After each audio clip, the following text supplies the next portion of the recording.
Иосиф Францевич Баран народился 23 липеня 1916 года у мястэчку Свіранкі.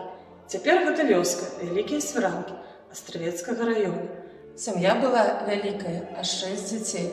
Аднак адукацыю ім бацькі далі. Іосиф Францевич скончыў 4 класы, што на той час лічылася вельмі добра. Да пачатку Вялікай Адчайнай вайны Иосиф Францевич прайшоў тэрміновую службу ў сапёрным батальёне. Там жа, у цэнтры навучання сапёраў, ён атрымаў пасведчанне вадзіцеля ваенных аўтамабіляў, а дакладней грузавікоў. Не паспеў ён вярнуцца дадому, як на нашыя землі абрушылася фашысцкая навала. Астравеччына аказалася пад акупацыяй.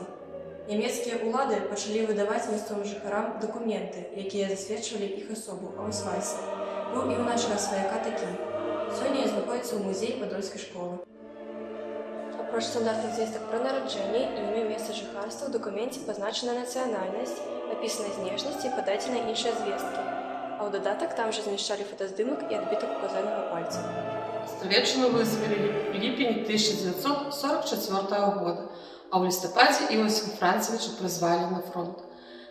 Наш земляк быў залічаны стралком у 9-й пяхотны полк 3-й пяхотнай дывізіі, а праз 4 месяцы атрымаў асколачнае раненне лакцевога суставу. І вайна на гэтым для нашага сваяка закончылася. Перамогу ён сустрэў у шпіталі. Параніла яго падчас фарсіравання Одара. Руку яму хоць і выратавалі, але жалеза з лакця ўсё ж не дасталі. Балела і праз усё жыццё, раненне нагадвала пра сябе. Вярнуўся наш земляк у Свіранкі ў лістападзе 1945 года.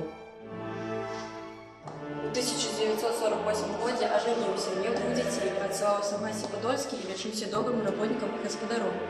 Вайна засталася для яго асобнай закрытай тэмай. Медалі ветэран трымаў у асобнай скрынчыцы ў шафе, а пра тыя дні размову з блізкімі не заводзіў. Адно толькі загадваў, баі на Одры, усё агараваў. Столькі людцаў палягло. Святам лічыў дзень перамогі. Пайшоў жыцця наш ветэран у 1995 годзе у найдаражэйшае для сябе свята 9 мая.